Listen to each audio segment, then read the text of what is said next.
Kuha pa kami guys ng ano guys, ng niyog. Walang niyog doon. Ayun, nagta-travel kami dito.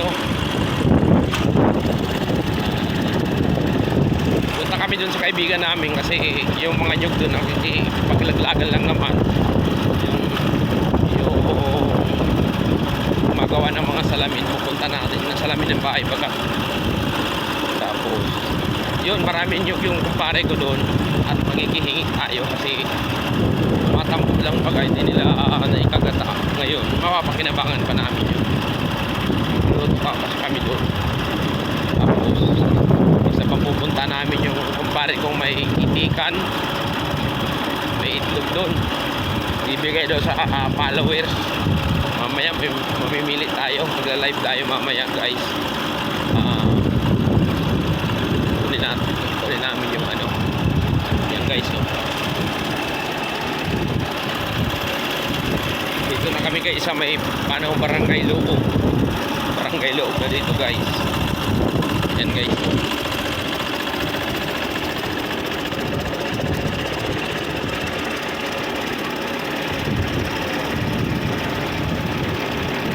So ngayon dito guys, ano, makapagtanim na naman sila ulit yung nasira ni Christine. Ngayon guys, ito mga 20 days na itong nakatanim. Yan. Yung sa kabilang ilog guys, Kamaligan yun. Ano yun, isla, island yun guys. Yan o, yung may bayan din sa dulo.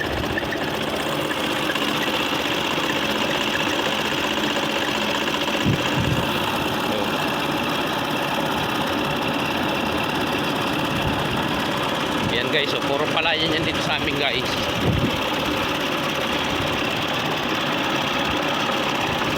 Yan.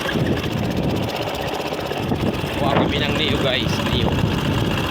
So ayan. Ayan. Yan yan guys.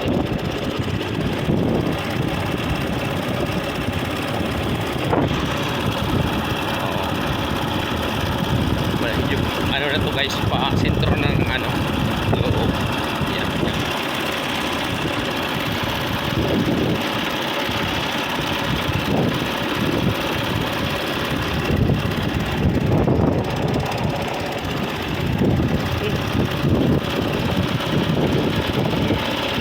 Yakit mo kaya doon sa may ano, sa may tulay, saglit lang, magbibideo lang tayo ng saglit doon sa dulo para makita ng viewers natin at followers.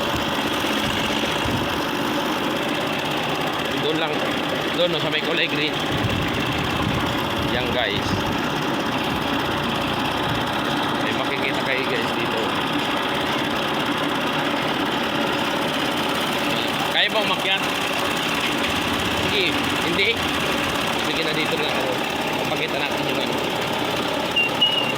Huwag mo na patayin. Pakita lang natin sa kanila.